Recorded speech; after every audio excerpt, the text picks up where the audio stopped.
be heard. Lyrics and read it alike. You feel so unlike everybody else alone. In spite of the fact that some people still think that they know. But no, he knows the code. It's not about the salary, it's all about reality and making some noise, making a story, making sure some click stays up. That means when he puts it down, time's picking it up. So I get this anyway. Never really talk much. Then I'm in some stands. Not even was starstruck. All the blue opportunities given this way for fame. The many misjudging these makes a living for writing raps. Putting together myself like a chicken that's never as me was on myself. When he's on space, he's only focused on one flow. His rhythms beyond reach. Now the one on the road. Cause every artist is 20% skill, 80% gear, be 100% clear. Cause writing is ill. When the fight in the morning, set the western flames. I heard working with the first remember name in the game. King that drop, hanging death to the church. I like policemen. I done had as stupid as verses, true as the truth. Everybody giving them guest spots. The stocks through the roof.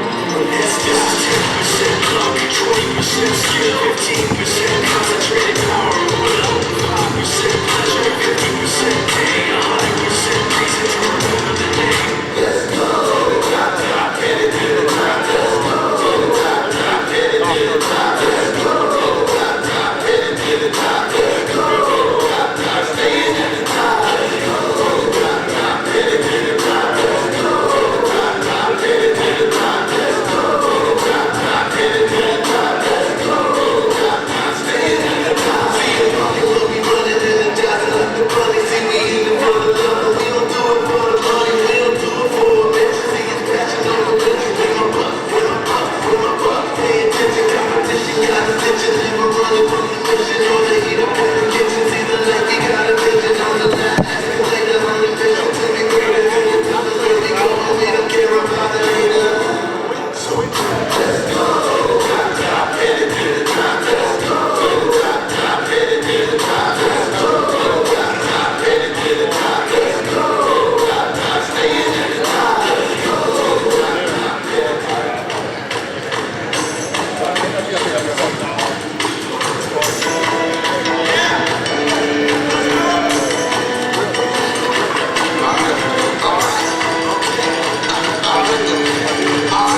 sharp.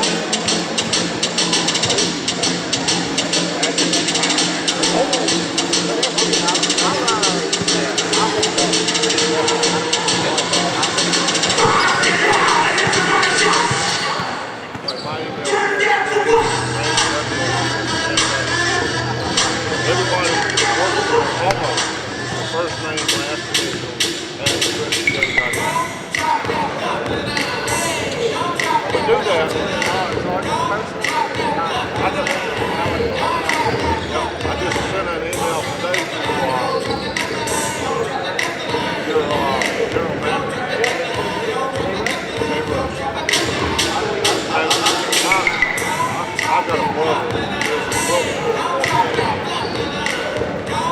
He's got a daughter that plays from tennis competition.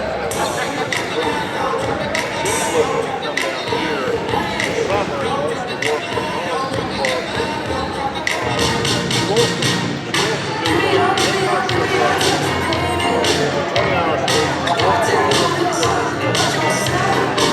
I sent him an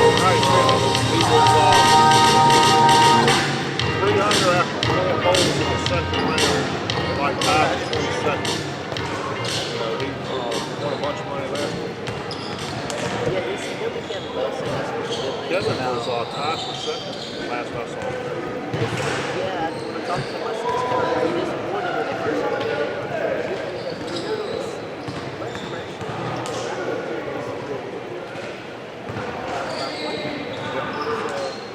Well, not just 10th place finish now there. One thing, 10th place in the PGA Tour is a whole lot more. But he can make money. Oh yeah, he could. That's right. That's right. Finish in 10th place to the what used to be makes a lot of it. I sent me an email about it. I'll tell you what. I went to my bar to the maybe they can't water some oil.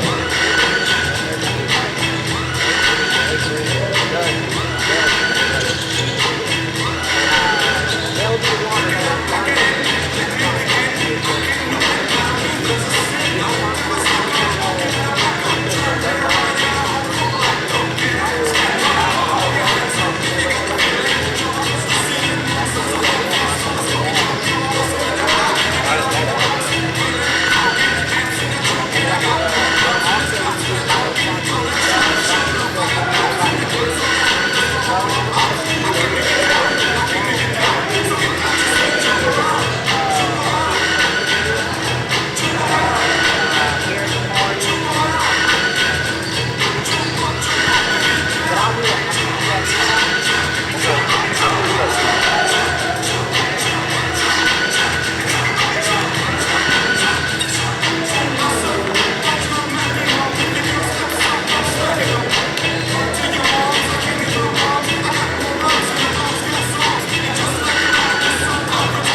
Just go ahead and take this one.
Rebuilding keeping his category. Reloading is. That's right.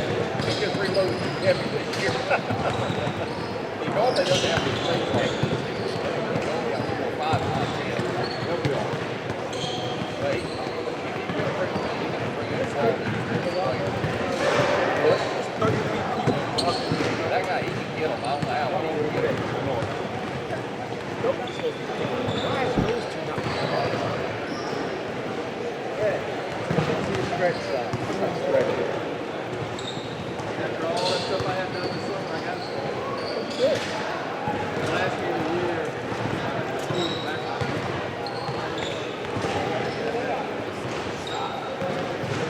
Is that here?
That's what I was gonna do.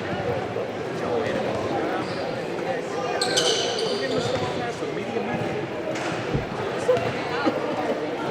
I figured that one out. I'm like, hey, make it medium. I think that was the one that on.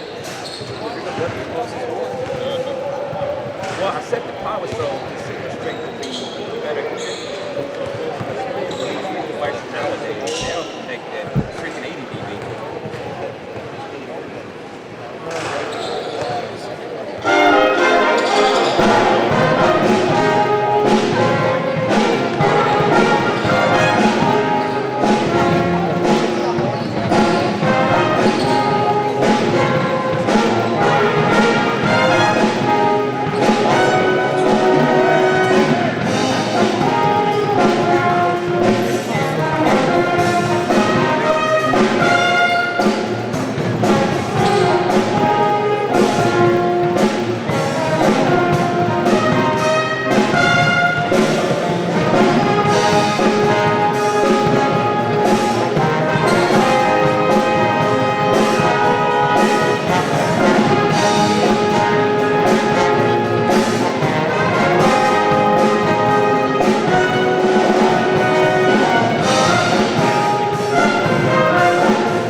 And for all your insurance needs, Denny Michaelis Estate Farm is there for you. Located in the heart of Aiken, contact Denny Michaelis. You can find him on the web at www.dmichaelis.com.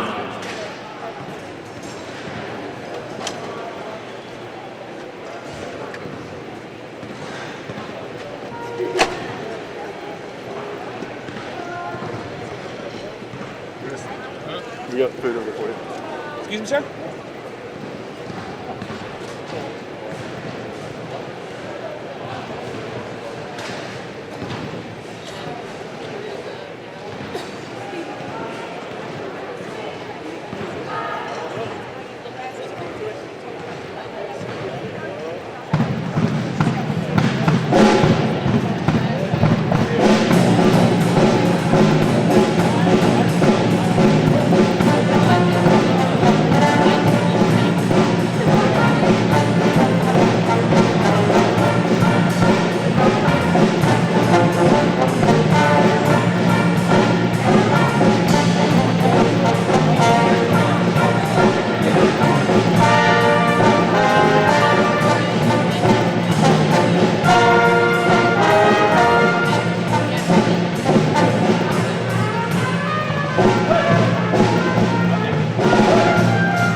to save energy and save money? Go green, think yellow. Go to buckstopper.com.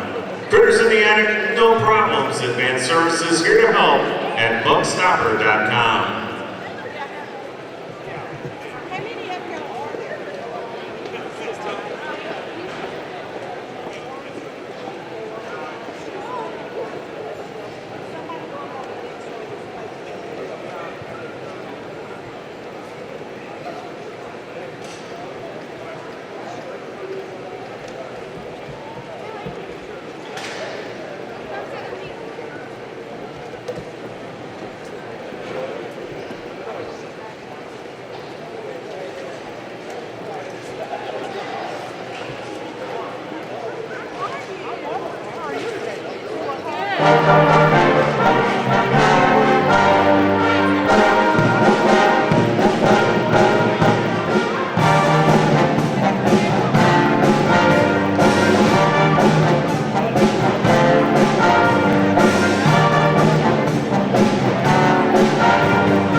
And since 1937, Mr. Chevrolet Cadillac has been your trusted source for automotive sales and service in the CSRA.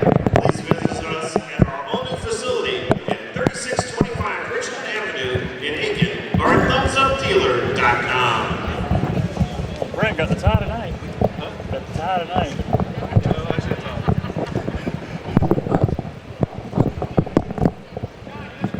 So, You can't stop when I honk at you anymore? you honked at me? Yeah. You honked at us? Yeah, he did. Say people turned and looked at me. What?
national anthem.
And now, ladies and gentlemen, introducing the starting lineup for the Tuskegee University Golden Tigers.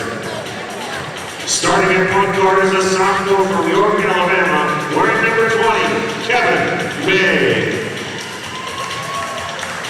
A senior guard from Mansfield, Texas, number 21, Elliot Dean. A sophomore forward from Barnesville, Georgia, number 23, Camden Foster. A junior forward from Chicago, Illinois, number 15, Greg Olatunje. And a sophomore center from Atlanta, Georgia, number 50, Charles Savoy. The coach of the Golden Tigers, Liam Douglas, and he's assisted by Edward Coleman.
Good evening and welcome to the Convocation Center here for the Tuskegee Tigers at USC Aiken Pacers' second home game of the 2013 season for USCA. Bringing it to you live, it's Kyle Dawson and Nick Terry. Nick, last time we saw the Pacers play here was a few nights ago. Pacers were able to put up a 91-53 win over Allen. They've had a few nights off. They are back in action again. What do you expect to see from this Pacer team tonight? I kind of expect to see a lot of what we saw Tuesday night, which was them working the ball inside to Paul Larson and just kind of feeding it into him, and that opens up the outside shot for guys like Ron Zimmerman. And we also saw Kinley Branch go off that night too. Yeah, Kinley Branch was able to hit a lot of threes, actually was able to go shot for shot with Zimmerman almost, which is something not a whole lot of players nationwide can say that they can do. And that was, greatly influenced by the inside presence. And we saw Paul Larson put up that double-double as well, 19 points and 10 boards. So this game's already opened with a 2-0 score here. We saw Devontae Wright shoot a pair of free throws. Must have been as the result of maybe a pre-game technical foul, something along those lines. We didn't see exactly what happened. I'm sure somebody will let us know before too long. So the number 4 Pacers already with an advantage heading into tip-off. That was when you could lead before the game starts. And so we are underway. Rick Alderman controls the tip for the Pacers, and Devontae Wright's already off and running.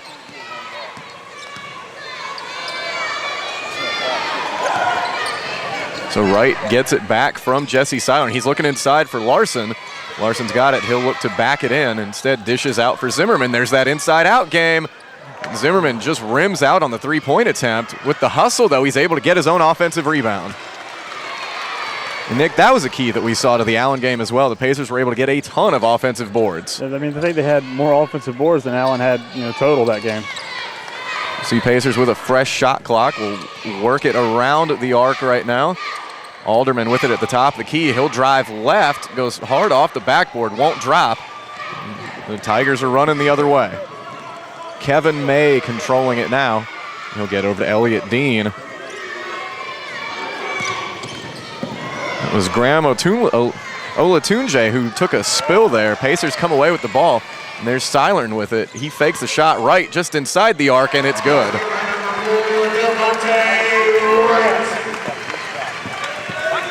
So Devontae Wright with a quick 4 points in the first minute and change. Nice pass inside by May. That one goes to Camden Foster. He's able to sneak behind Jesse right there on a backdoor cut. Yeah, nice bullet pass inside. A good deuce there from Tuskegee.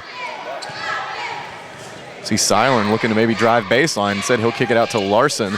Larson over to Zimmerman. Zimmerman will pull from 3, and that one rims out as well. So iron unkind to Ron Zimmerman early in this game. You see Seilern with some backcourt pressure on May. May will kick that one out to Dean. Up top to Charles Savoy. Tuskegee will now get it inside to Olatunje.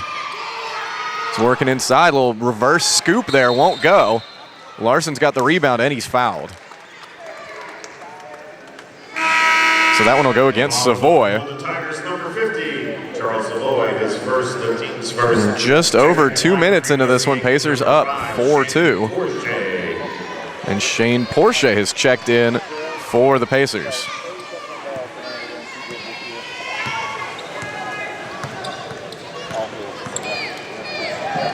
We'll see Zimmerman, why not? He'll try again. That one, another tough bounce off the rim. Zimmerman looks like he's just a touch off so far early. Not getting the roll like he was the other night so far.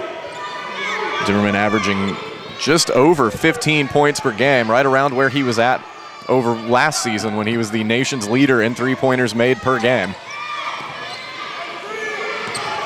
You see Dean will stop at the top of the key. He'll get it over to Savoy. And back to Dean now. Looks like Savoy will roll, but Dean will shoot instead, and that's good. Three-point basket, Elliott Dean. Dean gives Tuskegee an early 5-4 lead here via the three-point basket.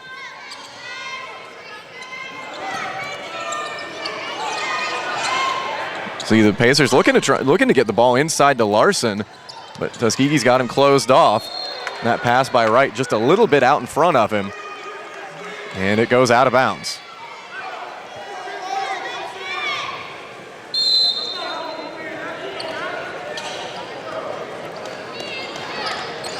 So a little bit of pressure in the backcourt on that inbounds pass leads to a turnover. We saw that a lot Tuesday night. The press that the Pacers used forced so many turnovers against Allen, and they were able to capitalize on a lot of those. And Coach Vince Alexander not afraid to turn up the heat. And it pays off right there with the turnover. So Pacers have it back, down 5-4 here early. Alderman will get it inside to Larson. Larson, strong move with the right hand, and it's good.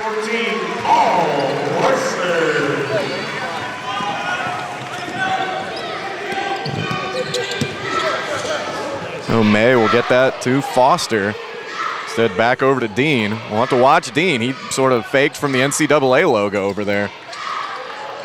Instead, he'll get that one to Olatunji. Back out, right back into Savoy. Savoy's backing up on Larson. Comes up just a bit short, and we see a foul called. And that should be Savoy's second. The foul is on the Golden Tigers, number 15, Charles Savoy. That's his second and the team's second. Checking the Two quick lineup fouls for him. is number And 45, predictably, he checks out. We'll see Adrian Spellman come On in. the board is number 9, Hendricks Emu. We'll see Hendricks Amu come in for the Pacers as Alderman takes a seat.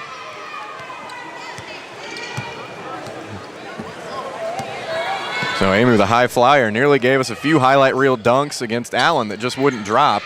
We'll see if that's something he looks for here tonight, especially if he can get out running in the open floor. Yeah, we almost saw one Tuesday night with that fast break. And, we saw a lot of attempts for big dunks like that from the Pacers, a lot of alley-oops, but they just weren't able to get any of them to go. Yeah, and that one breakaway attempt you were talking about ended with the intentional foul that he still made the layup on anyway.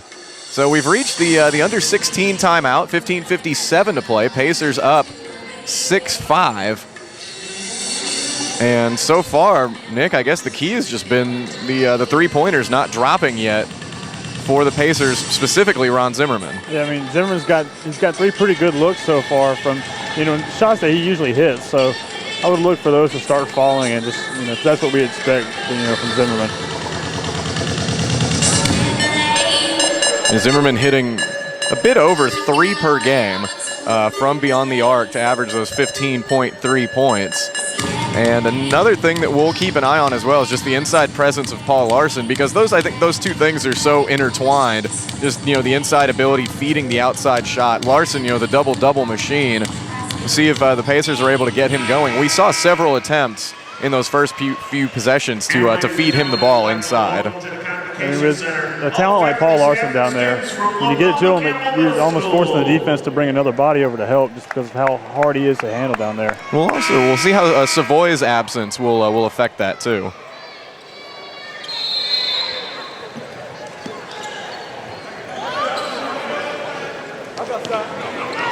So Tuskegee inbounds, and the Tigers will try and break the press here. It looks like they've been successful so far. You see Dean will dribble to his right. Instead, he will kick that back out to Foster. Foster back to Dean. Dean gets that inside to Spellman, fresh into the game, and he's fouled down on the floor. The foul is on the Pacers, number 8, Hendricks Emu, his first. We'll go against Amu, and we will see Into the lineup for USC. Kinley number Branch 10, check in. Branch. He'll replace Zimmerman. So the threat of the three-pointer is still there, even with the nation's leader having a seat. And we saw Tuesday night Branch have just as good a shooting night as Zimmerman had. The Tigers work it in. That pass from Foster to Olatunji, maybe not expected, and it results in a turnover. Here comes Wright with the floater, and it's good. Wright's got 6. A good start for him. Of course, he got into a shooting rhythm before we even tipped off by hitting those 2 free throws. Now he goes to work defensively as May has it out beyond the three-point line. We'll see the screen come from Spellman. Wright goes underneath it and back. We'll see the carry. Checking the lineup for And we'll see the first appearance by Alvin Brown. And for USC Aiken on the court. He'll replace Larson. 32, Alvin Brown. And we'll also see Keon Blackledge, 3, Keon Blackledge. Javante Pearson as well, coming in for the Tigers. Now 15 to play in the first half. Pacers up 8-5. Javante Wright leading the way with 6 so far for USC Aiken. See Branch will get it back out to Wright. Wright gets it inside to Brown. Brown, nice dish to Amu. He goes up and under for the deuce. Nice look. So we'll see some more pressure here in the backcourt. As Wright is playing defense pretty much from baseline to baseline. You see Blackledge can't shake Amu. So instead, it ends up in the hands of Foster. Foster going right through the middle. We'll see a trip before he was able to put that shot up. Follows on USC Aiken's number 5. So I'll go against Shane Porsche. His first, the team's second. And again on that possession, we saw the on-ball pressure from USC Aiken. That's how furious it is and how uptight they get with the defenders. We saw that a lot Tuesday night, and that was able to force a lot of turnovers that gave a lot of easy baskets to USC Aiken. We also saw right on that last possession that Tuskegee was even able to sort of beat that pressure and get past it. And there's still Alvin Brown waiting for you to block the shot. He's averaging 6.5 per game right now. He's an imposing presence in the paint for sure.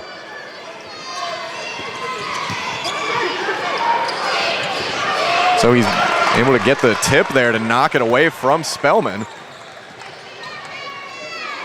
And the Pacers have forced another turnover here early in the first half. Branch pulls from 3. That one will catch the side of the iron and not drop. Instead, we see a quick take. That three-point attempt won't go for Blackledge. And Wright had Branch running out in front of everybody for a second. Instead, takes the pull-up jumper, and it's good. And Devontae Wright can't miss right now. 8 points, and I don't think he has missed yet, has he? If he has, we certainly didn't notice it.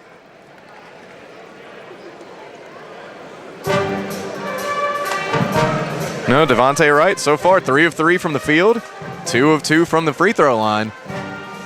For a game-high 8 points so far at the 13:33 mark. Pacers up 12-5.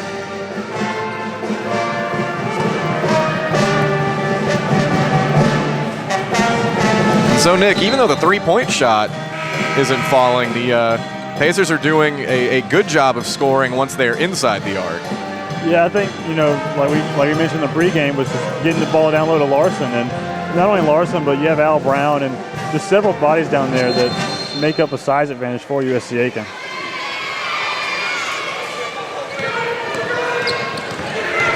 Sees a quick play from Javier McKinney. He's just bolted right up the floor. He kicked that out to May. And May has it now, trying to drive on Grant Harris. He'll throw it inside to Spellman, and that results in another turnover. A few passes down in there to Spellman have gone USC Aiken's way. We'll see Siren will hand that one off to Harris. Harris will pass right back to Siren, inside to Amu. See what he can do in the paint. He'll get it back out to Brown. Brown fakes the long jumper, has it knocked away, but regains control. 10 now on the shot clock. He'll get it back out to Harris. Pacers will have to hurry. The shot clock now at 4. We'll see Silern from the corner. That one misses. And it's May off and running now. He'll go with the floater inside the free throw line, and it's good. Good touch from Kevin May. Right in the face of it, Grant Harris, who played good defense on it, just wasn't able to stop the shot.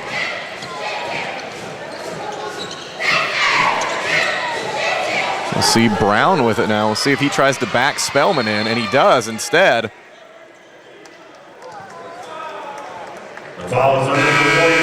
We'll see a foul on Spellman first. The team's third, checking in the lineup for the Tigers is number 4. So Paul Larson comes back in, and Kendall Coleman now on the floor for the Tigers.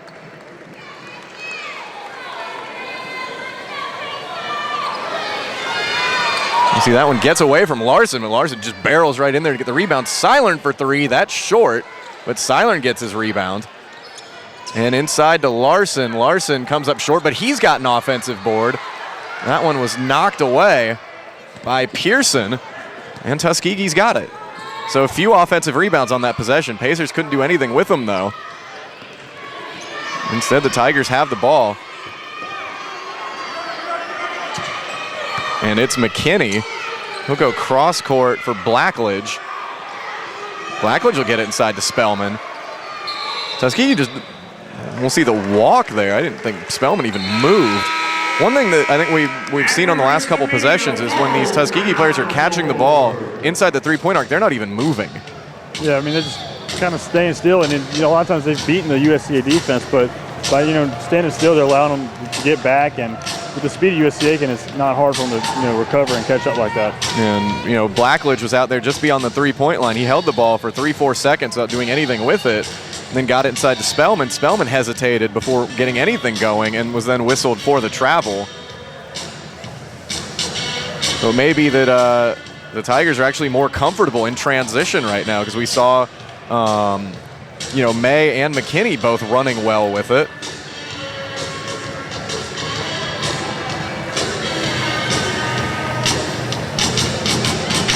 And they were able to turn, those quick possessions into some points. We saw the nice floater as well right there inside the 3-point or inside the free throw line rather. I would look to see if the Pacers can start getting the 3-point shot to fall, because they've had a good amount of open looks, and that's kind of what's keeping the game close, is those not falling like they usually do. Yeah, and when you consider the guys who have missed them so far, and, Zimmerman's had, I think, 3 rim out, Branch had 1 rim out, and Seiler's come up short on 2. And, those are guys who are all good free throw shooters, to say the least.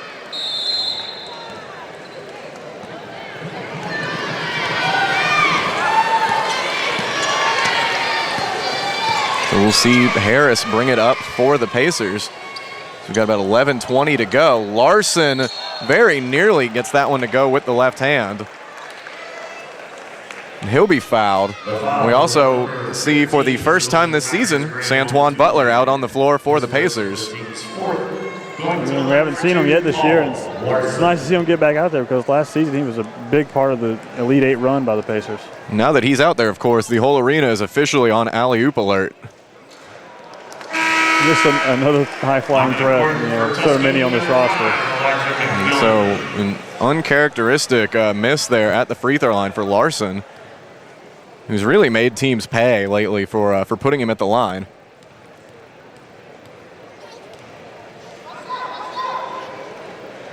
He rights the ship a little bit by hitting the second one, so 13-7 here in favor of the Pacers. We'll see some backcourt pressure from Harris. He's working on Kendall Coleman. Coleman will pass over to Olatunji. He'll drive hard, and that one's tied up by Larson. And the possession arrow will favor Tuskegee. Nice defensive play by Larson to get his hands on the ball without fouling. So we'll see Blackledge inbound. He's got nowhere to go with it, and that's 5 seconds. So more indecision with the basketball has led to another turnover. 21 for Tuskegee, Elliott Dean. Blackledge, the Alabama transfer. A turnover right there, and we see Elliott Dean check back in for the Tigers. Dean, who we've already seen hit a big 3 here early in the game. That pass by Zimmerman kicked, and Tuskegee's got it. We'll see Coleman, he'll give it to McKinney. McKinney with the deep shot won't go, and Larson's got the board. Harris ahead to Butler. Butler just outside the paint. He'll pass to Larson. Good hands by McKinney. Nice look to cutting Paul Larson right there. He's been able to hold on to it. Had an easy bucket, more than likely. And a nice touch pass, by Butler in his first game action of the season. Looks, not missing a beat is what it looks like. Silent will inbound from under the basket. He's got Zimmerman. Zimmerman's got the jumper. That's one player that Tuskegee doesn't want to see get going, is Ron Zimmerman. And, a mid-range jumper like that may be all he needs to find that touch. Just, see the ball go in one time, and you never know what can happen. We'll see a strong drive from Dean. Goes up hard with the right hand. Won't get it. Butler ahead to Zimmerman. Zimmerman inside to Larson. Larson with the left hand. And a nice play by Zimmerman to pass up that wide open 3, recognizing he had numbers going the other way. He's going to fire a shot, but made the right decision and gave it to Larson. So we'll see Dean. He wants a screen. Now he gets sort of one from Olatunji. McKinney will drive. He absorbs some contact, tries to bank it in. It won't go. Here comes Devontae Wright. He'll kick it out to Silern. Silern inside to Butler. Butler gets it to go. And welcome back, Santuan Butler.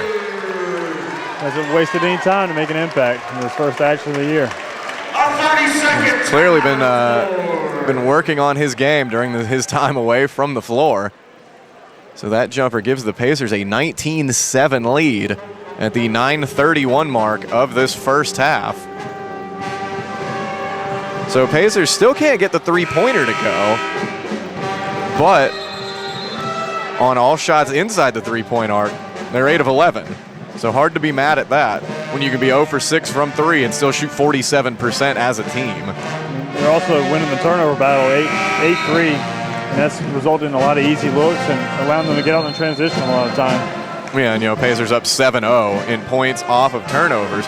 And we've talked about, just that pressure defense in the backcourt leading to some quick passes maybe, and also just that sort of indecision in that stagnant half-court set, leading to some confusion, and the Pacers have really profited off of that.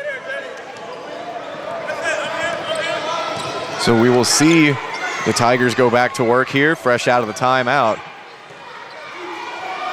And it's Foster. He'll go over to Dean. Dean inside to Olatunji. Tries a little scooping pass inside. That shot by Kendall Coleman won't go. We'll see Wright will hand it off to Zimmerman. Zimmerman back to Wright. And inside for Butler. Butler drives again, and he's tied up. Possession arrow, though, will stay with the Pacers. Back on the court comes number 20, Kevin May.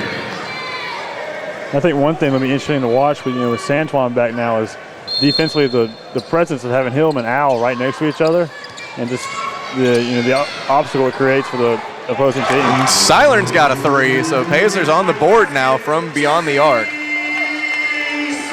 Jesse Silern hits the first triple of the game for USC Aiken. We'll see Olatunji absorbs the bump and gets it to go. Count it and the foul.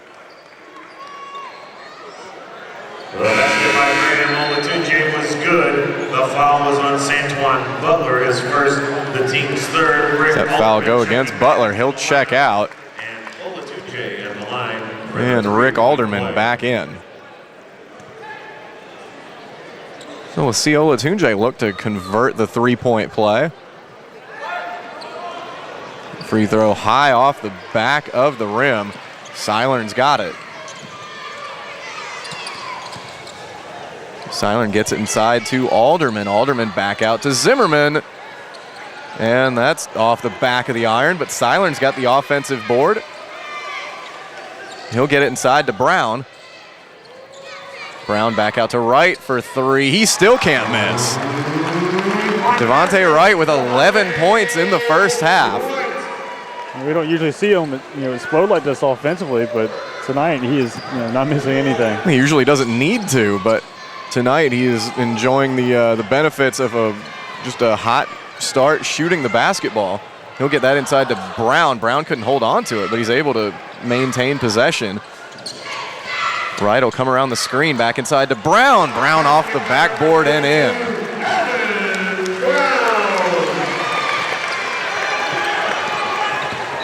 So 27-9. So we're at about the 7.5-minute mark here in the first half. Kevin May with it for Tuskegee. He'll get it back to Dean. Dean will try and maybe drive on Zimmerman. Instead, back out to May. May wants the screen from Olatunji.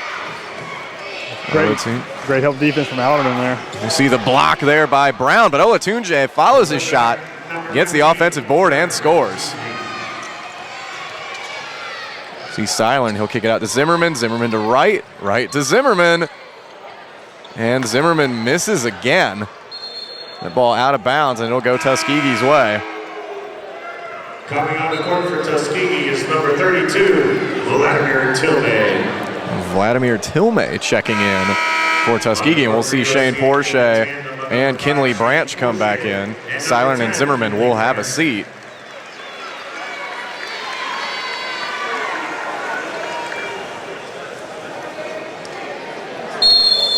We have a full media media timeout on the floor. And with that, we've reached the under 8 media timeout. 6:58 to play. Pacers up 27-11.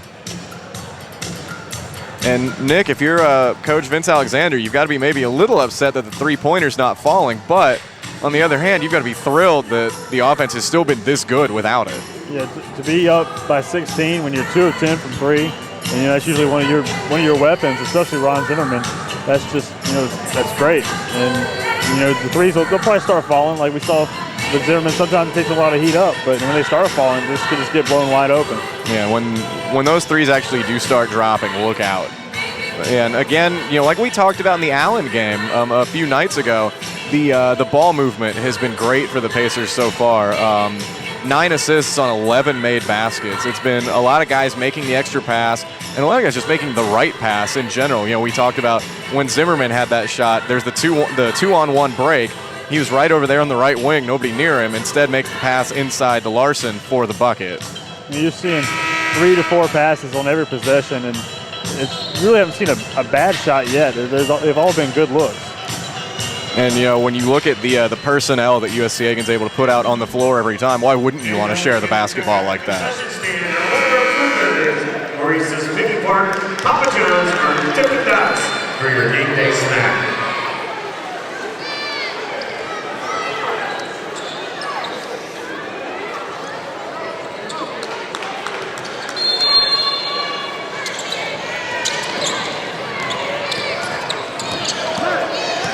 Tuskegee will bring it up. We'll see Olatunji with it.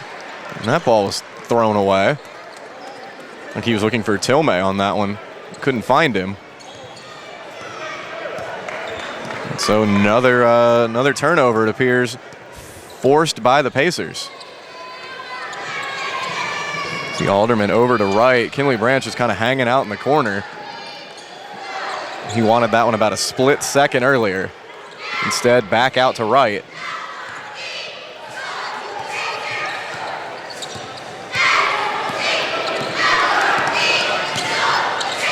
We'll see Porsche get that inside to Brown. Brown will come back out to right. Wright will pull from 3, and somehow Devontae Wright has missed a shot. Rare miss tonight for Wright. Started off 4 or 5, and the 2 free throws early on. Get it going quick here tonight. And so, the Pacers still able to turn that missed shot into something positive. Rick Alderman showing the hustle, getting in there and throwing the loose ball off of a Tuskegee player and out of bounds. It's the kind of thing that Coach Alexander talks about when he calls Alderman a blue-collar player. See, Amu, he's fouled down in the paint. Foul is on number 32. So that one will go against Tilmay. His first, the team's 5th.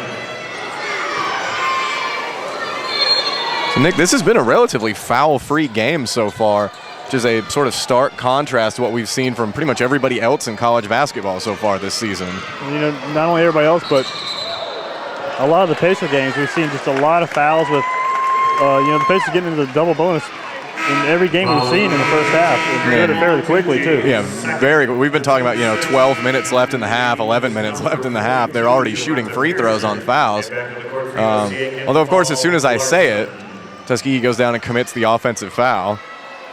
Then Alvin Brown adds insult to injury by swatting that ball off the backboard. You see Branch, he'll give the little pump fake from over there on the left wing. It's back to right inside to Amu. Amu, good pass to Larson. He's able to lay it in easily. A nice look inside by Amu. The Pacers now with a 29-11 lead. Ski looking to work it inside maybe to Pearson. Instead, Dean changed his mind mid-jumper. We'll see Branch drive, and he's fouled. That one should be on Foster. The foul is on number 23-year-old. It is, and it's his first. That's his first since the team's 7th. So we will see Branch head to the free throw line for a pair.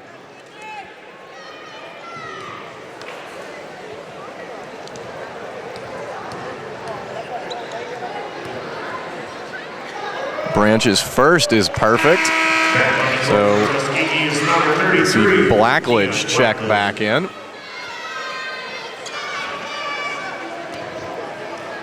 As Dean has taken a seat over there on the Tuskegee bench, Branch will try the second. And that one rattles home. Kinley Branch a perfect 6 of 6 from the free throw line this season. You know, overall as a team, we've seen the Pacers shoot very well as well. You know, the free throw is a big part of that second half comeback in the exhibition against South Carolina. And, you know, the free throw shooting was a big advantage that this team had over pretty much anybody who played last year. The team shot something like 71.4% as a unit from the free throw line. If you can make the easy free ones like that, it just makes the entire game easier. Tuskegee down below 10 on the shot clock. We'll see Tilme with it. He'll get it back out to Pearson. That one's knocked away by Wright. This one will have to be shot quickly. May puts it up from deep. That one misses everything, and it is a shot clock violation. Shot clock violation, Pacer ball. So Wright challenging that pass turned the end of that possession into a much more challenging endeavor than before.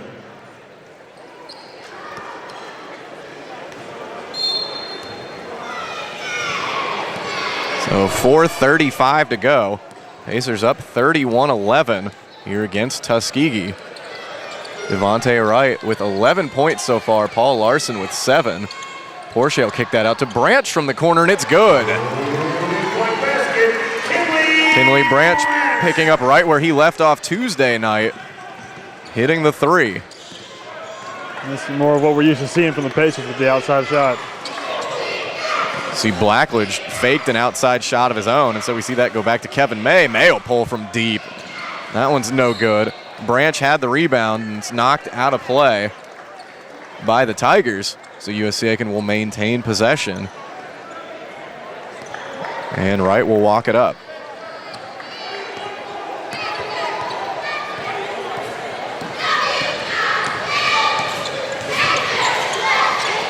See Porsche with it, he'll get it to Amu. Amu will drive. The tough look won't go. It's rebounded by Blackledge, and here comes May.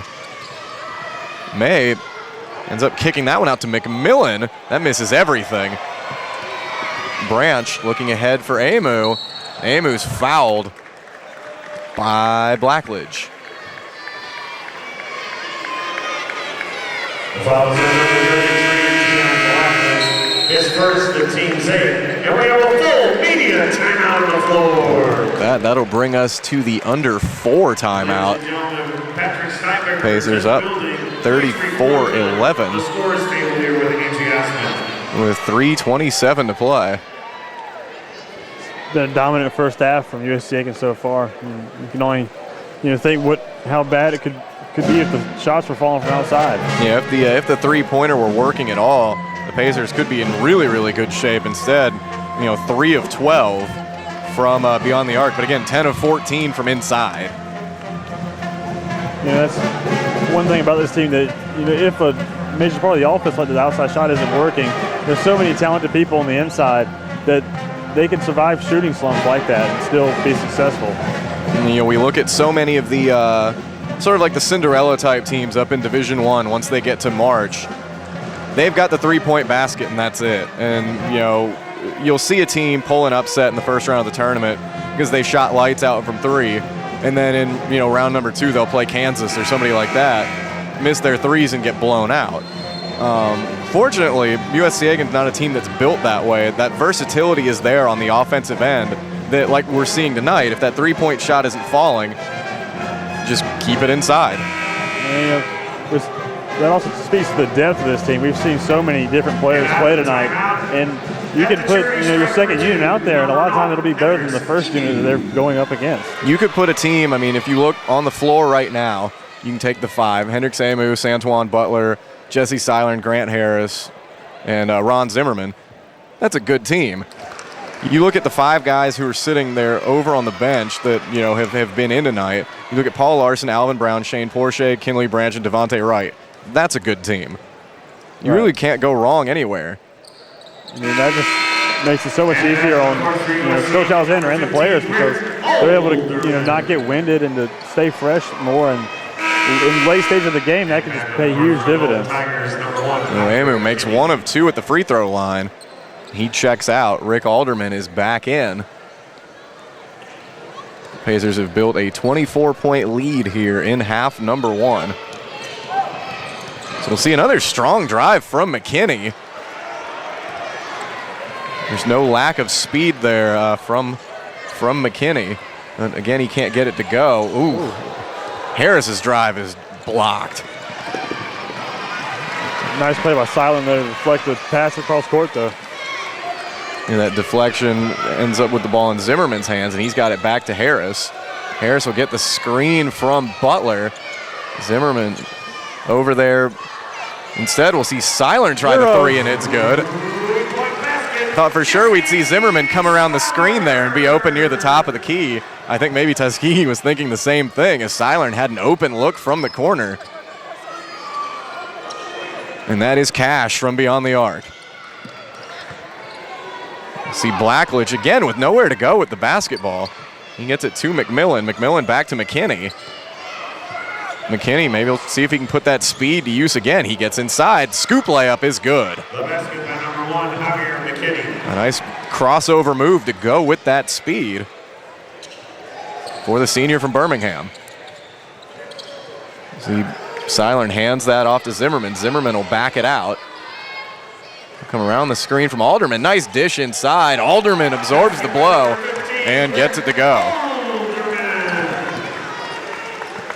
Kevin May with it now for Tuskegee. He brought it up quickly. His pass is tipped by Alderman. It's in the hands of McKinney. McKinney will drive again. Spin move. Won't go. Butler controls. More great defense from USC Aiken without fouling. See Butler for 3. It's good. Pesos. So we saw that from Santuan Butler a lot last year. He was not afraid to let it fly from deep. And he is taking advantage of this opportunity to play again by showing off the full repertoire of skills. I have to imagine we'll see the alley-oop soon.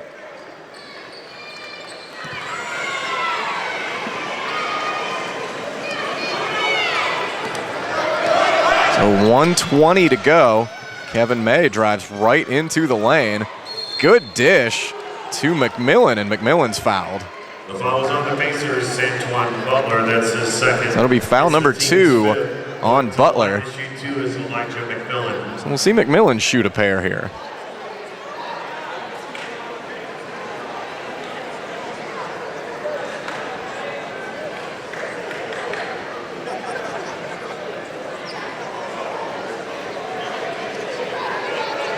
Looks like we will see Alvin Brown check in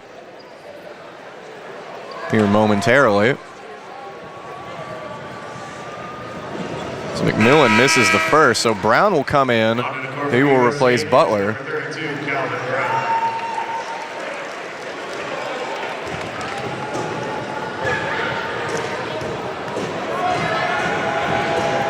The second from McMillan. Again, back iron, but it gets the good roll. And it drops. See Alderman drive inside, nearly loses it, gets it to Zimmerman. Zimmerman will pull, foot on the line, and it's good.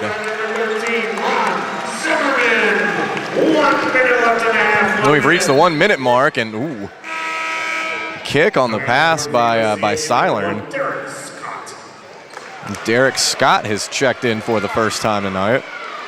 A demonstrative kicking gesture from the official, and Keon Blackledge very nearly walked right into it. We see McKinney with the tough follow-away, won't go. Pearson can't get the follow-up to go either. See that pass inside, tipped, back out to Zimmerman. Lira. So it's 48-14 now after that three-pointer. Maybe that'll finally get Ron going. We'll see Brown. He's able to tip the pass, but he had to know that foul call was coming. He had Pearson hooked a little bit down there. Alvin Brown, his first in the team's 6th. And just foul number 6, though, on the Pacers, so no free throws just yet.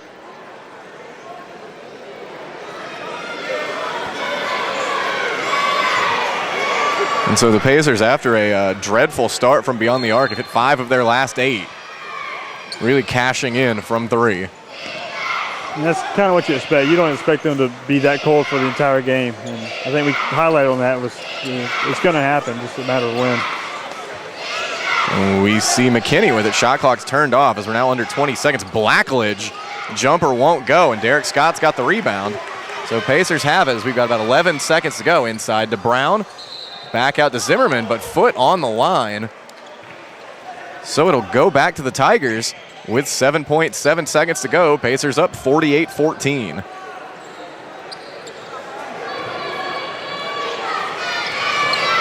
So we'll see Kevin May with it. We'll see if he can put something up here. Instead, that pass is tipped out of bounds by Zimmerman. So now we may not see Tuskegee get a shot off at all. There's just 0.8 of a second remaining here in the first half, and Derek Scott's going to make that inbounds pass really difficult. We'll see McKinney. That won't go. So we've reached halftime here at the Convocation Center. Pacers up 48-14. Pacers shooting 56% as a team in the first half.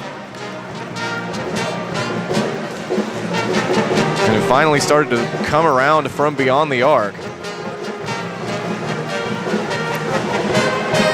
And we saw the cold start from beyond the arc from the Pacers, but the last few minutes here we've seen Seiler and Branch and Zimmerman all been able to get some to go.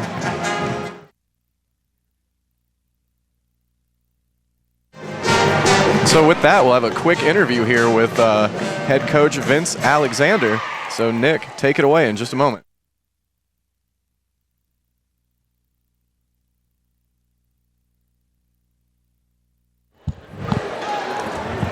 Coach, you got off to a pretty good first half here, despite early on the three-pointer not being able to fall. Can you just kind of highlight on how you're able to control the game like this without that occurring? I think we're doing a great job defensively. Our guys are bought into playing hard, and I think our guys also are bought into playing together. We have a thing, we want to play hard, we want to play smart, we want to play together.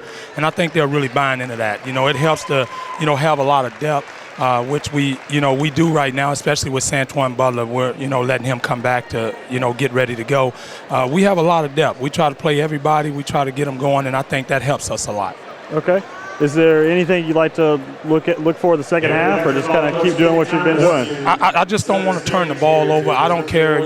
They're not pressing us, so I just think we should not turn the ball over as much. I think we had 5 turnovers, and that, to me, we shouldn't have 5.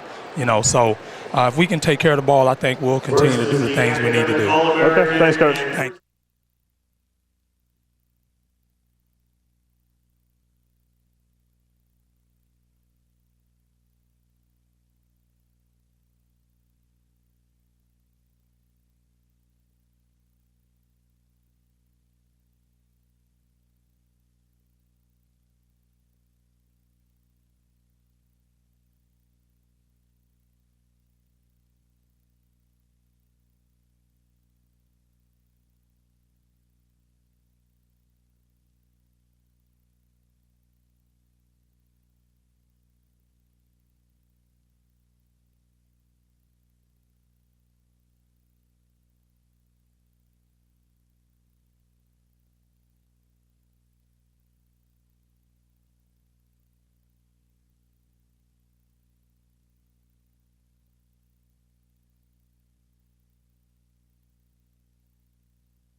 Tigers 21-11. And we are back here at the Convocation Center. About 2 minutes left before we resume play here in the second half. Pacers up 48-14. And Nick, what are some numbers that are standing out to you from that first half of play? One thing that stands out is the play of Devontae Wright. Usually we see him just kind of kickstart the offense with assists and everything like that.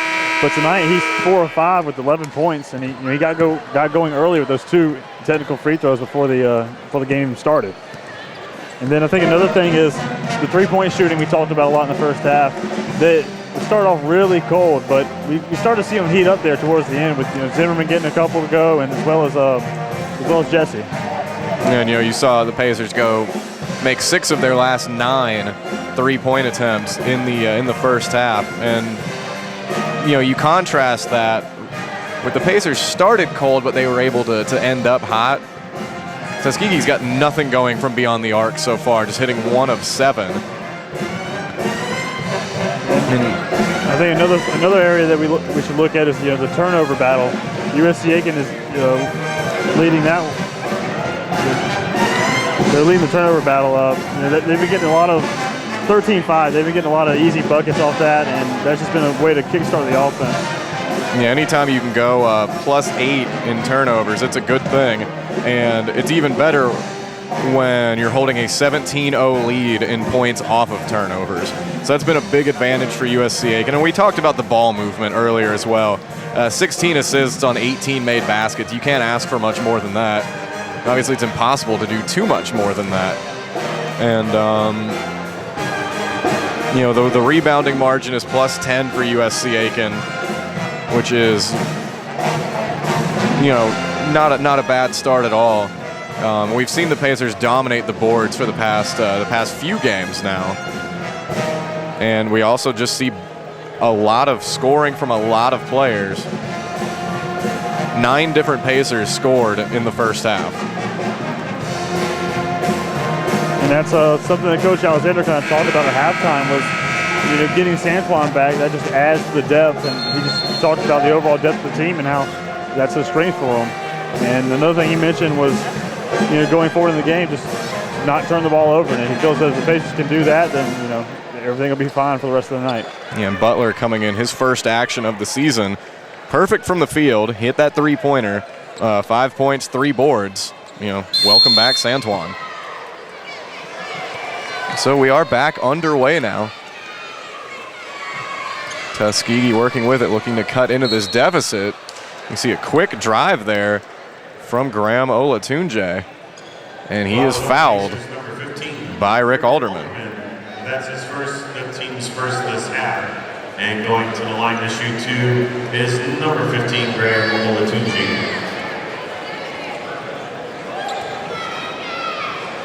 So Olatunji will shoot a pair. He makes the first. He's got 5 points and 3 rebounds. So Alvin Brown will check back in for Alderman, who just picked up his first foul.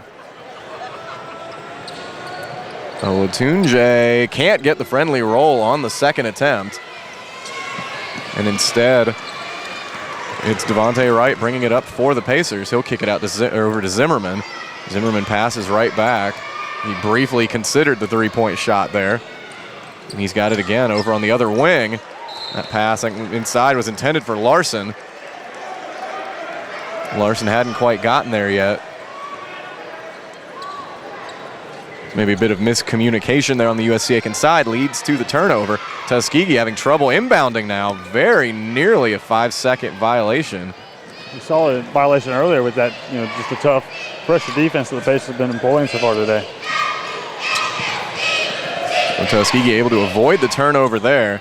You see Elliott Dean will drive baseline, and he's fouled by Larson. Fouls on the Pacers, number 14, Paul Larson. His first, it was the team's second.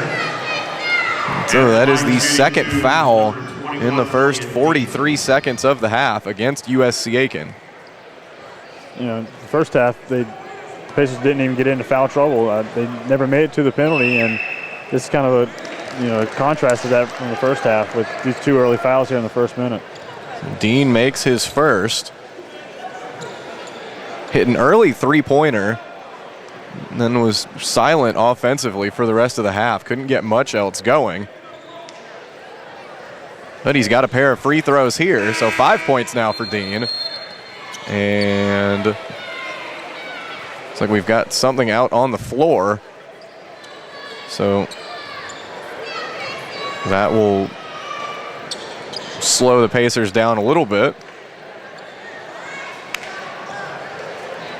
Whatever that was, it was shiny. And good eye by our official over there at the scorer's table. Point that out before somebody could have potentially run over it. So we'll see that pass from Wright to Seilern, just a little too high. No one ends up over there with the Pacer pulse. Trying to go cross court there and find Seilern in the corner, but like you said, it was just barely out of reach of Jesse. And so Vince Alexander can't be thrilled by that, calls the timeout. So just 54 seconds in, and we've seen a couple of turnovers by the Pacers, something that Alexander said that he was specifically looking to avoid, and also a couple of fouls. As Tuskegee has opened the half on a little 3-0 run. Yeah, a bit of a slow start to the second half, but I think the Pacers get back into their groove, back into the rhythm, and get back to doing what they were doing in the first half. So we'll see if Alexander decides to keep the same lineup out there, or if he decides to maybe shake things up a little bit.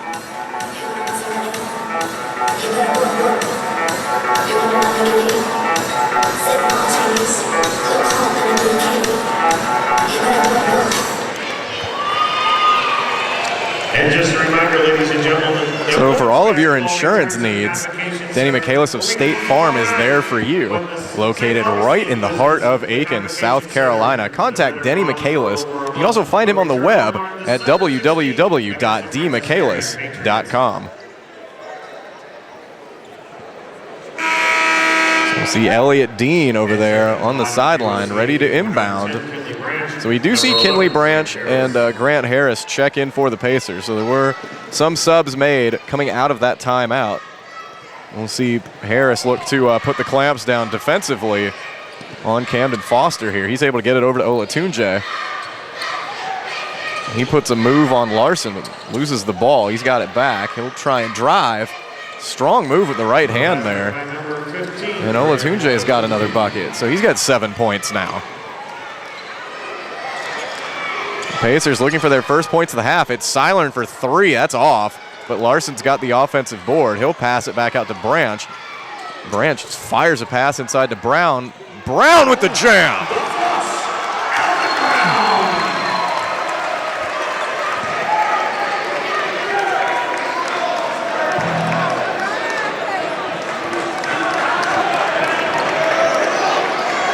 Thunderous dunk from Brown. So we'll see the screen there by Savoy, knocks Harris over. But he's right back to Foster. Savoy inside, he'll look to go right back at Brown. Good fake by Savoy. And the official talked to, looks like Javier McKinney and Jesse Seilern right now. They may have been exchanging pleasantries over the last couple of trips, but a great play by Savoy. May have taken advantage of Brown's defensive aggression as he got him up in the air. So I'm sure Brown was trying to size him up for a block. A couple of nice post moves back and forth. We'll go back inside to Larson off the glass and in. You see McKinney sprinting ahead, and he's got a bucket.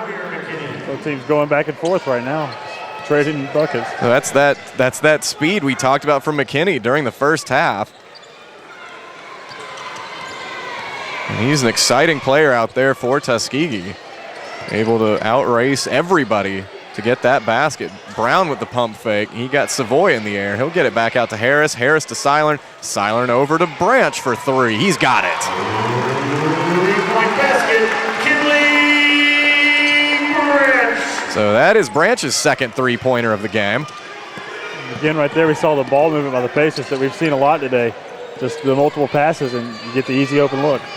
And we'll see Olatunji look to go right back to work. Gets No, inside, no, that is no. blocked. Not today, says Alvin Brown. When we see the recovery, though, on the jumper. Good play by Foster to not give up after the block. So he gets one to go. So 55-25, 16:45 to play. McKinney thought he had the steal. Silern ends up throwing that away. On the board for USC Aiken, number 5. And I think Brown wanted that pass up high. Not that I know what it's like to be 6'10", but I can't really blame him. Can't disagree.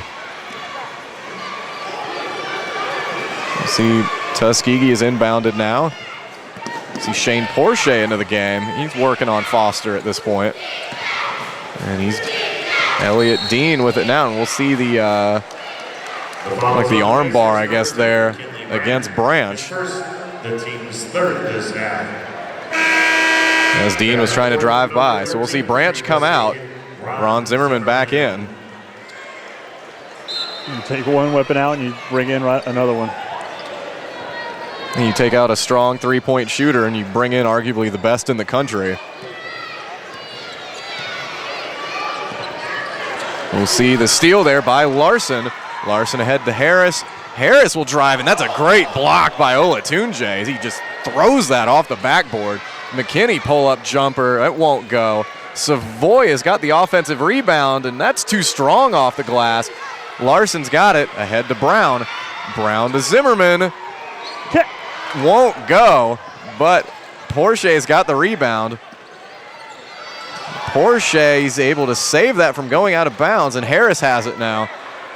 So Zimmerman will wisely pull this one out and get the offense reset. So Harris has it now. Still 15 on the shot clock.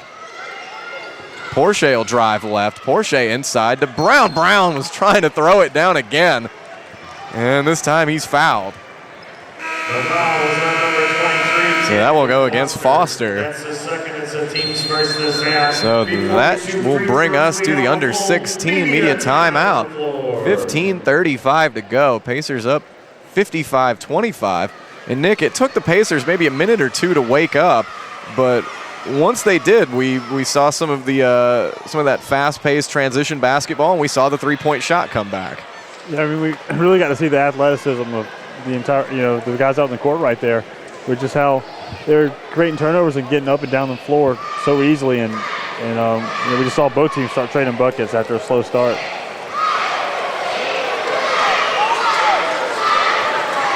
Master Chevrolet Cadillac. Since 1937, we've been your trusted source for automotive sales and service in the CSRA. Please visit us at our all-new facility at 3625 Richland Avenue West in Aiken or on thumbsupdealer.com.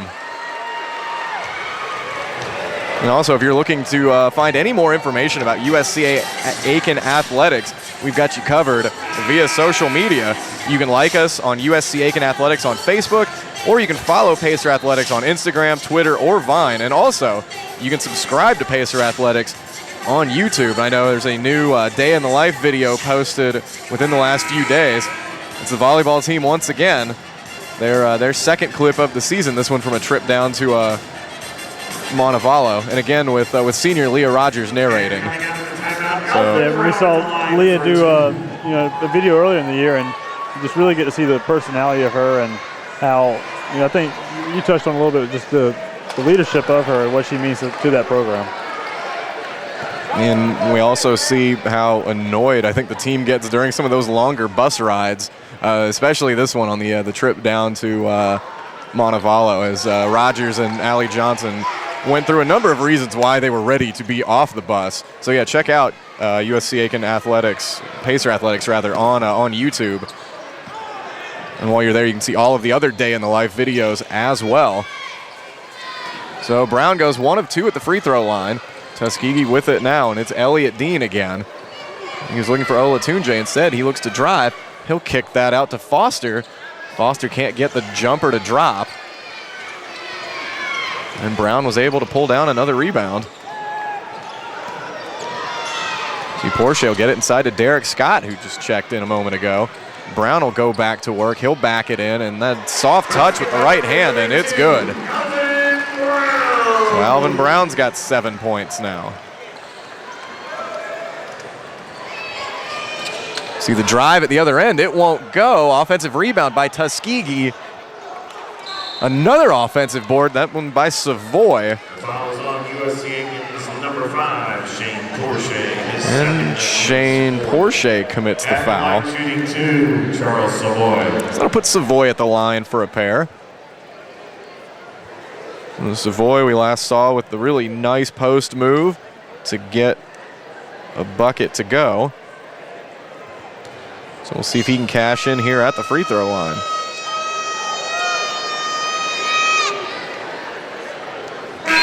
He's got the first, despite the pleas of a vocal fan behind us.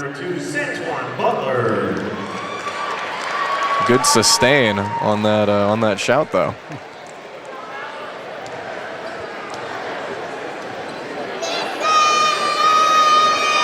Why not try it again? Savoy, actually, he fulfills their wishes there and does miss the free throw. So 1 of 2 for Savoy. See the Pacers go inside for Scott. That one's knocked away by Olatunji, but Porsche's got it back. Porsche will go cross court for Zimmerman. And RZ3 drains another one. And we see the turnover there as Foster can't hang on to the pass. Porsche will drive with scoop with the left hand. It won't go. We'll see Olatunji drive, hangs and gets it to go. A nice play by Olatunji. We'll see Zimmerman give the pump fake. McKinney stays home though. Pass inside to Zimmerman, he's got it. Back out to Harris, over to Porsche. Porsche in the corner, he'll drive. Kick out to Scott. Scott, now Zimmerman with it again. He'll give another pump fake. Scott back to Porsche. Porsche's open. Comes up short. See Foster passing ahead. Good play by Scott to deflect that one out of play. Now on the court for the Golden Tigers, number 45, Adrian Spellman. So the 6'9" Scott showing some good sort of agility there to turn and make the play. So we see Wright and Amu come back in. And Elijah McMillan back in for the Tigers. He'll replace Olatunji.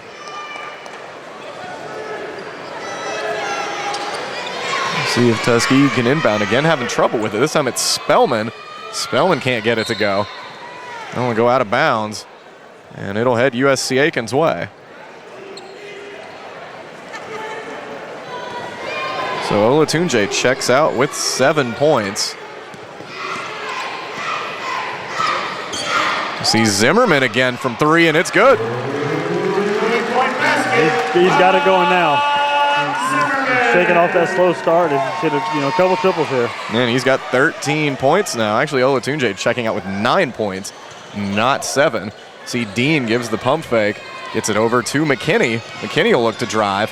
Strong take, and we'll see the foul. That one will go against Amu. That's the second. It's the team's 5th. And the line shooting 2 is Javier McKinney. That is 5 fouls against the Pacers.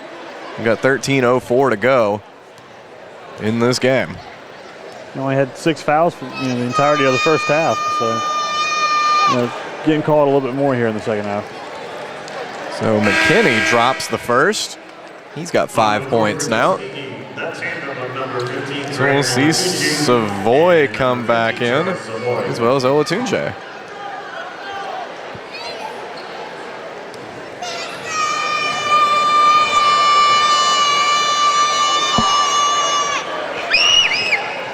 And McKinney goes 2 for 2 at the line. So 64-30 in favor of the Pacers right now. Nice look inside. Amu passes it up for Butler. Butler passes to the corner for Wright. Wright back to Butler. Butler looks to drive, but he's fouled first. I want to go against Dean. Fouls on number 21, Elliott Dean of the Tigers. His first, the team's 2nd this half. On the court comes number 2, Jarek Thomas. See Jarek Thomas making his first appearance of the evening. Porsche can't find anybody to pass it to. He still gets it to Amu. Amu to Butler. Butler looks to drive. Jumper won't drop. That's Foster with the rebound. Foster will get it inside to Savoy. Savoy goes up high with it, and it won't go. We'll see a late push. We've got a couple players hitting the deck there. That was Zimmerman and Savoy taking a spill, and Savoy will be whistled for a foul. It's number 3. In the lineup comes number 20, Kevin May. So Kevin May is back in for the Tigers. I think we seem to be a little bit more physical here in the second half. You know, with really with both teams, and that's, you can partly see that with the fouls being more so far. See Porsche just inside the 3-point line. His jumper won't go, but Foster, while challenging, gave him a bump. That's his third. It's the team's fourth. Shane Porsche to the charity stripe for 2.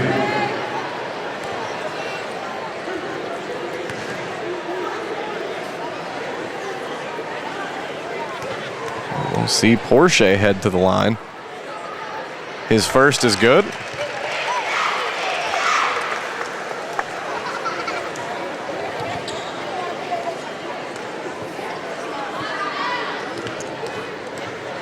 You see Elliott Dean come to the scorer's table. Porsche's second won't go.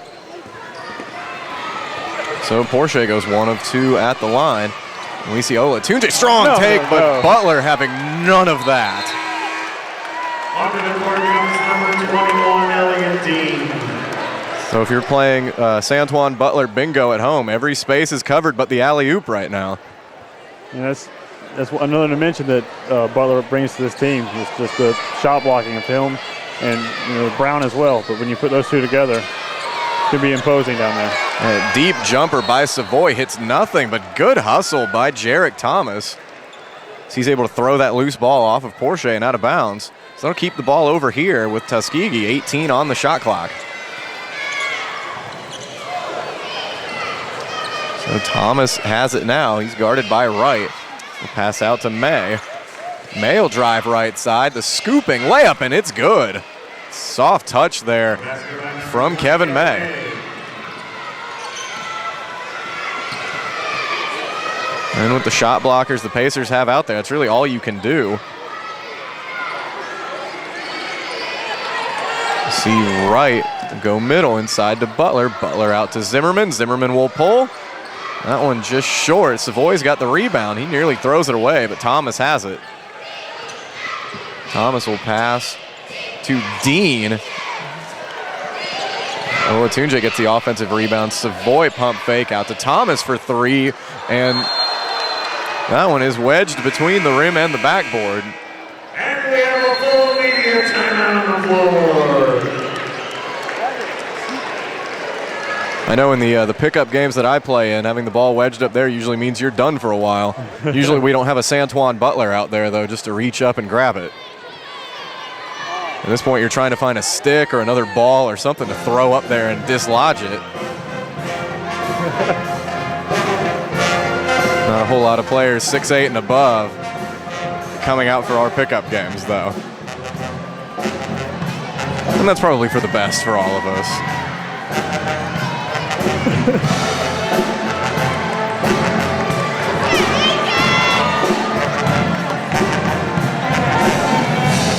So the South Carolina Education Lottery has funded more than 1 million scholarships and grants for South Carolina's students since 2002. For more information on where that money goes, visit sceducationlottery.com. So the Pacers have to feel like they've hit the jackpot tonight, up 65-32 here in the second half. And it's thanks in large part to just a dominating effort on the glass, as well as just enforcing those turnovers and cashing in off of them. You see USC Aiken with the advantage of rebounding of 29-19, and then you look at the turnover battle, they're still winning that one 15-8, and that's something that Coach Alexander was saying was critical for the second half, was to win the turnover battle. Yeah, and I know that that Alexander probably wasn't happy to see 3 early turnovers here in the half, but still, Pacers holding that 17-4 advantage in points off of turnovers. And if we thought there was physical play inside before, Paul Larson just checked in. It may kick up a bit.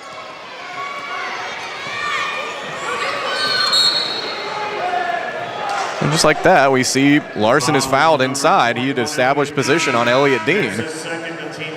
And we saw that in the Allen game, is that when Paul Larson gets position, foul him. That's your best bet, is to foul him. Even when you do foul him in the line, he's shown the ability to make those shots. He's such a tough player to stop because of just the combination of his size, speed, and athleticism.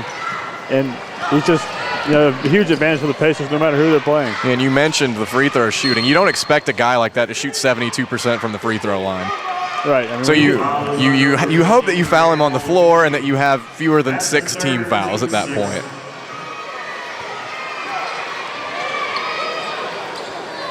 And Tuskegee now doesn't have that option as the Tigers have 6 team fouls.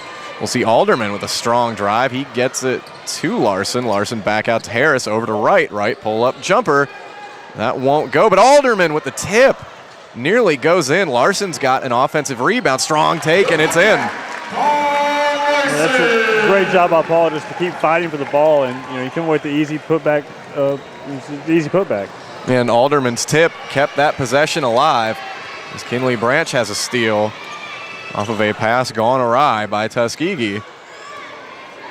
We got about 10.5 to go here. Pacers up 67-32. Devontae Wright gets it out to Branch. Branch for 3. Money. Shots fired. And that is Kinley Branch's 3rd 3 of the game. He's got 11 points now. He, Wright, and Larson all working with 11. And Zimmerman's over there on the bench with 13. McKinney from deep, it won't go. We'll see Branch come away with the rebound. His main competition on that board was Paul Larson. Ball's just everywhere tonight. See Alderman kick it out to Wright, inside to Larson. Back out to Alderman. We'll see if instead it'll come back out to Harris, and the Pacers will reset. Harris will get it out to Branch. Branch pump fakes the 3. Inside to Larson. Larson with the left hand, it's good. He's just so tough to stop. Now we'll see the double team over right near midcourt. See Larson get whistled for the foul as Olatunji tried to drive by him. That's his 2nd and the team's 6th.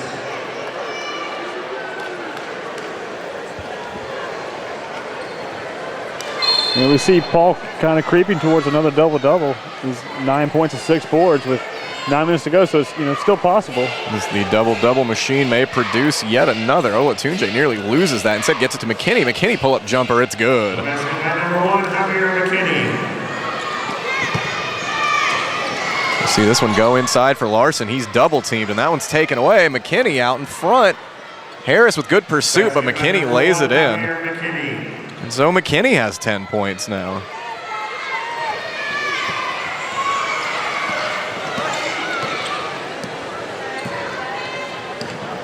We'll see Harris. He'll pull from 3. That one rims out, but Larson with the offensive rebound. His follow won't go. He wants the foul.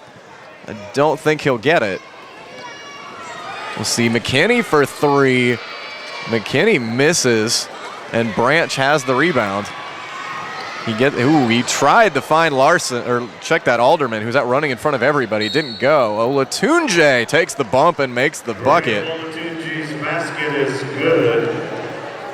A nice play by Olatunji, who's now got 11 points. That foul will go against Harris. Is number 23, Camden Foster, number 32 for USC, Aiken, Alvin Brown, and number 23, Jesse Seiler. So we'll see mass substitutions here. 13, Ron Zimmerman. Zimmerman and Brown in for the Pacers. Saw at the very least Foster back in for the Tigers. And it looks like Thomas will be joining too as Olatunji gets the 3-point play. Tigers number 2, Jared Thomas. And we will see Thomas check back in.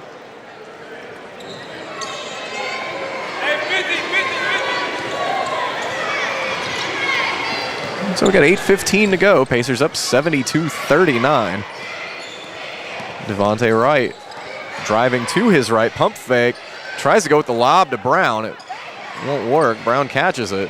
He'll pass back out to Zimmerman. So 10 on the shot clock. Wright will get it out to Zimmerman. Zimmerman for three, money.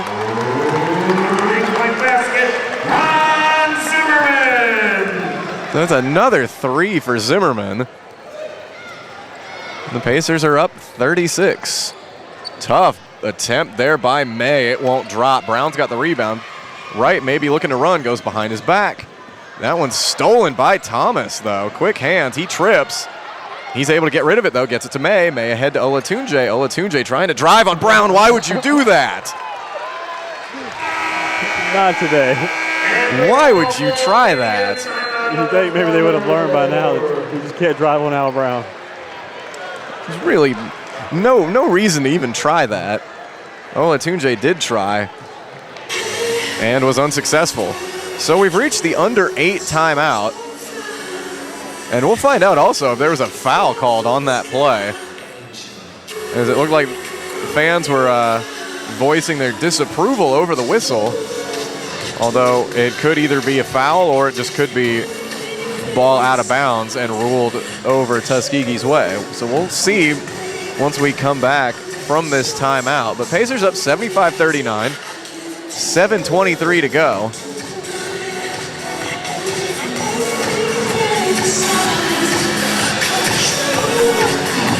Ron Zimmerman leading all scores for 16.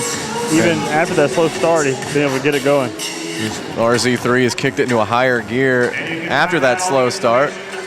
But so the 5 USC Aiken players on the floor right now, Wright, Zimmerman, Alderman, Seilern, and Brown have scored 40 points to Tuskegee's 39 as a team.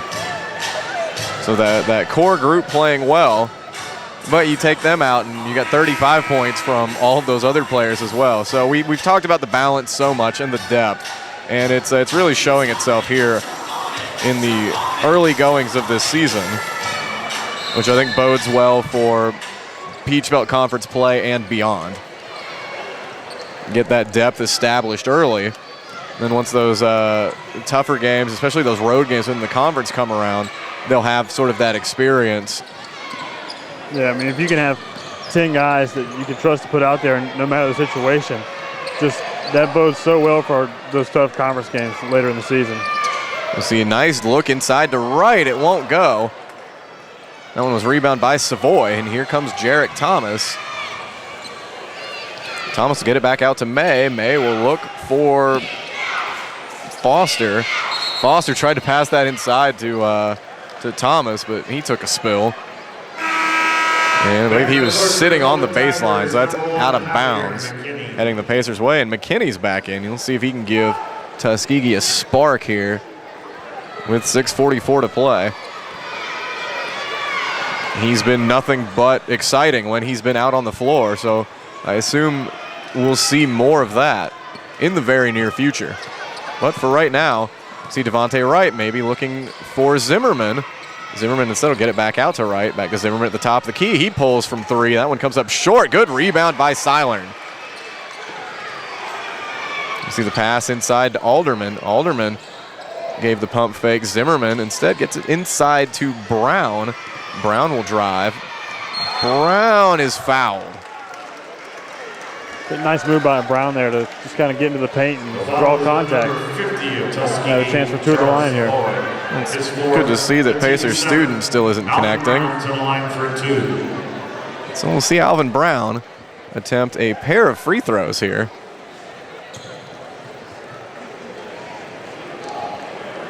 With 6:08 to play. And we'll also see Adrian Spellman have a seat over near the scorer's table, and he'll check in now. He'll replace Savoy. So Savoy will check out with 3 points and 4 fouls. So get Spellman in there. He's only got 1 foul, so he'll be ready to go to battle in the paint. Brown sinks the second, so he's got 8 points now. And Olatunji is working with it right in front of us as he's crossing midcourt. His pass inside, stolen momentarily. He gets it back, though. Gets it to Spellman, and now it's stolen. Wright's got it ahead to Seilern. Seilern, not instead of the lob, he goes for Zimmerman. Zimmerman's fouled.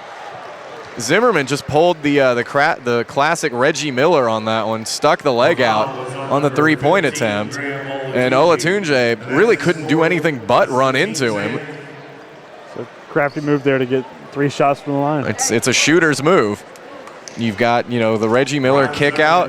You've got the Kobe Bryant move where he holds the ball down near his feet and rakes up into your arms on the way up on the jumper to get shots. It's a wily veteran move.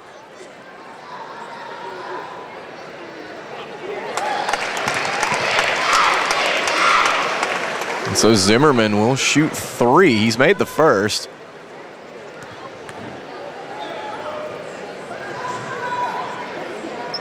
He's got the second. And, as you would expect from a sort of like a high-volume three-point shooter, he doesn't make too many trips to the free throw line. He was just 4 of 6 from the line coming into this game. But he's got all 3 now.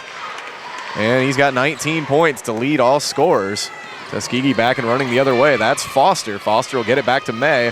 May driving. Instead of the pull-up jumper, goes for the pass to Spellman, but we'll see the offensive foul. Rick Alderman delighted by that call.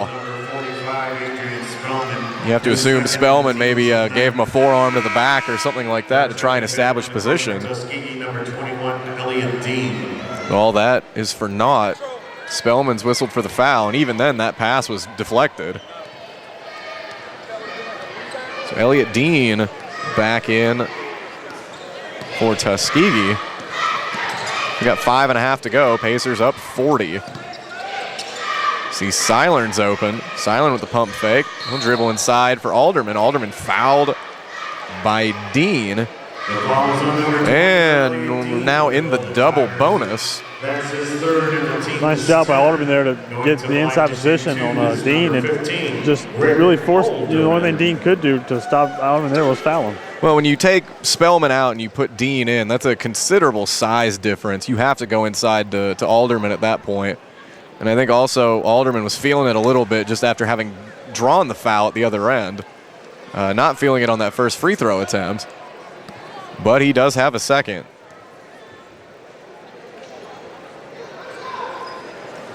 And the second is true.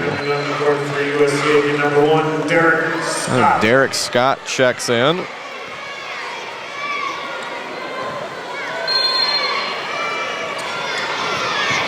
So we'll see Dean with it in the backcourt. It'll be an interesting matchup of Dean and Scott if it stays that way. Instead, Olatunji will look to drive on Brown, and he's blocked. Why would you do it? Another block from Brown. I don't think he learned on the last attempt that was blocked by Brown. Brown pump fakes the jumper. He'll set the screen for Zimmerman inside for Brown. He loses it. And that was Foster that hit the deck hard. And he's whistled for the foul. Going to the line to shoot 2 is Alvin Brown. So Brown is back to the free throw line.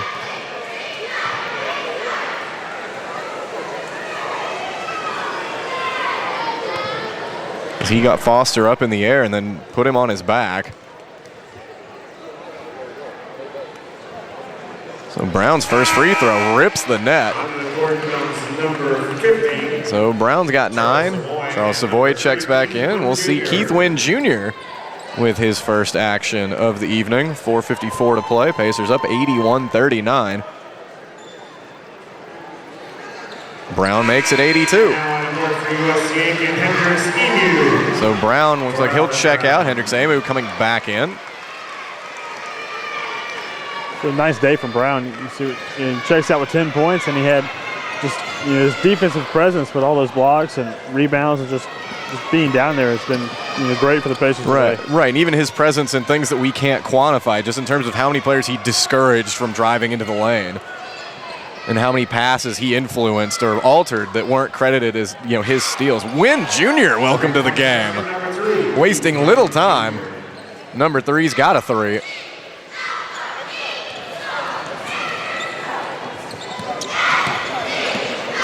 So wear long sleeves all you want if you can hit those. Seilern tries to answer, it won't go, and Wynn's got a rebound too. So he's putting his fingerprints all over this game right now. Nice dish inside. Where's this guy been? Just comes in and starts making moves. The foul is on number 13, Brian Zimmerman. His first, the team's 8th. At the line, shooting 2. So Keith Wynn Jr. has injected some life into these Tuskegee Tigers here with some inspired play here in these last few minutes. So that foul put McKinney on the line. He's got the first free throw. See Kinley Branch and Shane Porsche check back in. Number 10, Kinley Branch.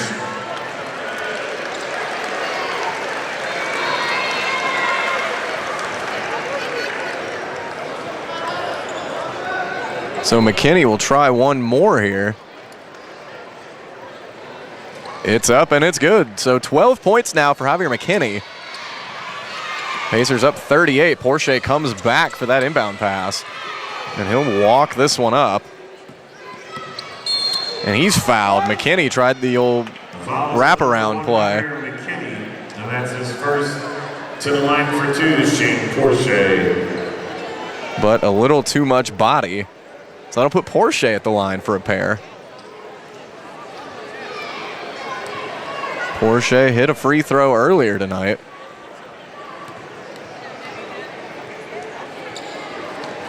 And he's got another here.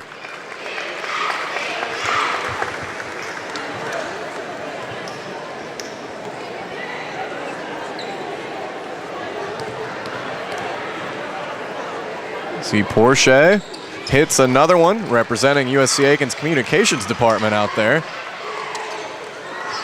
Let's see a few communications professors out here as well. See McKinney beats everyone down the floor again for the lay-in. So between McKinney and Wynn, you've got some really, really quick, spirited guards out there for Tuskegee. These guys will be exciting to watch as the season plays on. Got some time here late and just come in and just fought despite the deficit. So here we see Wynn pulls up for 3. He's got another one. Where's he been? Keith Wynn Jr. making up for lost time. Nowhere to be found the first 35 minutes, but he's got 6 points, some rebounds, and assist. You see Derek Scott pump fake. He drives inside. That shot's altered by Dean, and Dean's got it now. Keith Wynn might shoot from there. He's trying to. He does, and it's good. Keith Wynn Jr., where did you come from? The Tigers going to be thinking, what if we put him in earlier? See, Porsche will get it inside to Amu. Amu to Brown. Check that. That was to Scott. Scott tips it back out to Amu. Kinley Branch really wants the ball over there in the corner. He pump fakes. That's back out to Porsche. Porsche, he better watch out for Keith Wynn Jr. Branch for 3. No. See a fight for the rebound. Derek Scott's got it, and he traveled as he tried the old spin move after pulling down the rebound. And we've reached the under 4 timeout. 2:38 to go, and the timeout right now is the only thing that can slow down Keith Wynn Jr. He's come in and he's got 9 points very quickly, and we've seen just great hustle and that nice pass that he had earlier in the game too, just threading it right through the lane. And that last 3 that he hit, not only was it a deep 3, he was 3 or 4 feet beyond the 3-point arc. He put the shake on Devontae Wright before he shot it. So the long sleeves working from long range for Keith Wynn Jr. He's been the story for Tuskegee the last few minutes. I'm almost upset that we didn't get to see him play a full 40. Fun player to watch here these past few minutes. I can't even imagine what a full game would be like of dealing with Wynn and McKinney in the same backcourt. Those are a couple of guys that'll run some teams ragged this year. Yeah, he could very well lead the team in scoring here, just hasn't played the last 5 minutes. He's only 5 behind. He's just 5 behind McKinney. And so, no surprise, Keith Wynn Jr. is still out on the floor. We don't have any heights or anything on the roster that we were supplied, but he's probably 5'8". If no more than that, you know.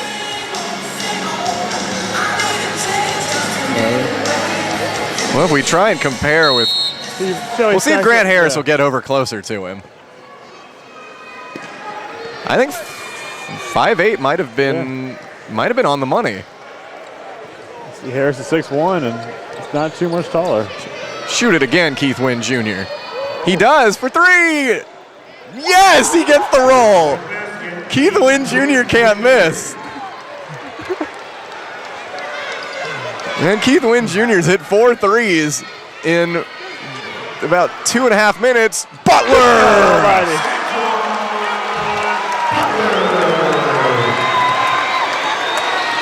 We'll see the Wynn and McKinney show. See if he tries for another 3. Shoot it from there, Keith Wynn Jr. At this point, you just want to keep giving him the ball. McKinney told him to come back. Give it up to him. Shoot it from there, Keith Wynn Jr. Keith Wynn Jr. for 3. Got it! Keith Wynn Jr. can't be stopped. Keith Wynn Jr.'s hit 5 threes in about 3 minutes of play.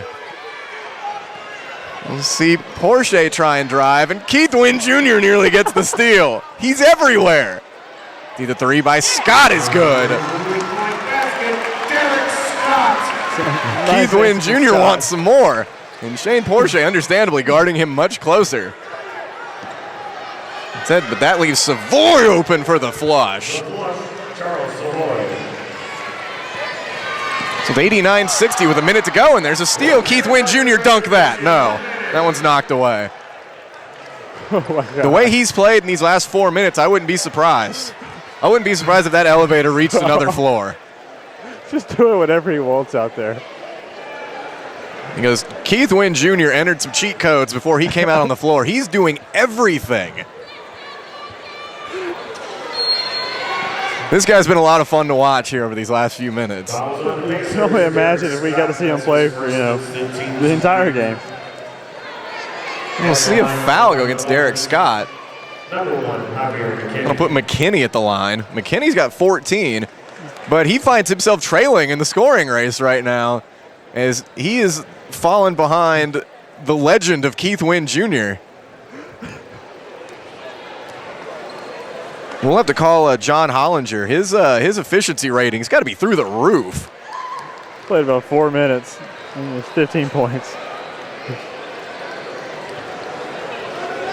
Right now, Keith Wynn Jr. has got to be a major advocate of sort of extrapolating your stats over the course of a full game.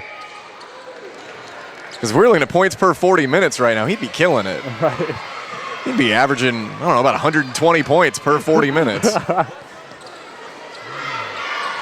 I have to imagine he'll be seeing a lot more minutes in the next game. I certainly hope so, and I hope we can watch it. We'll see Butler. Oh, he thought about the 3. He thought about the 3, but I think Keith Wynn Jr. looked at him, and Butler pulled back. We'll see Porsche. He's fouled. It's a sort of just a cheap foul by Foster. As we're at about 34.2 seconds to go. And the Pacers, who led at one point by 40 points, now just lead by 27. And that's all on the shoulders of Keith Wynn Jr., who had better not be checking out right now. Okay, good. The Tigers, they only had 14 points in the first half. And Keith Wynn Jr. has 15 in just a few minutes. Keith Wynn Jr. is outstanding. And he's still got 34.2 seconds to work with. Time for a couple more threes. He's got time for at least 3 or 4 more. Oh.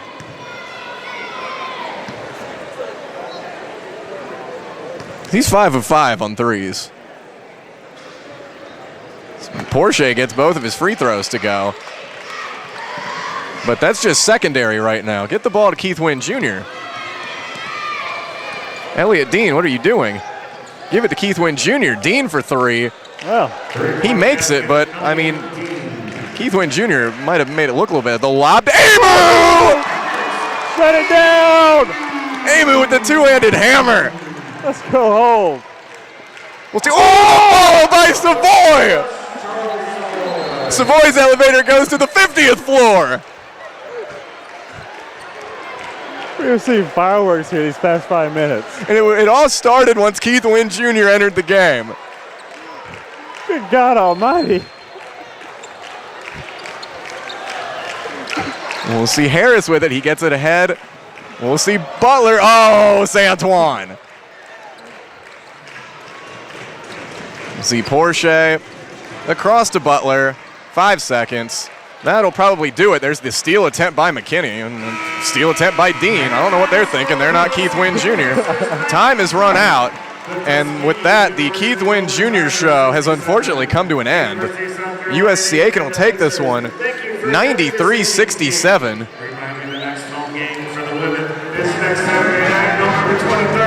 And what an exciting final 5 minutes of play. We saw the emergence of Keith Wynn Jr. We saw some serious throwdowns. All in all, a productive final 5. Those final 5 were the most exciting minutes of the game, and all the time you don't see that with the game at a hand like that. But Keith Wynn refused to give up. A lot of times you just see sort of the guys at the end of the bench come in, they just dribble the clock out. The guys at the other end have kind of given up. But instead, you saw really spirited play. And again, I think we can all thank Keith Wynn Jr. for that. That really was a lot of fun.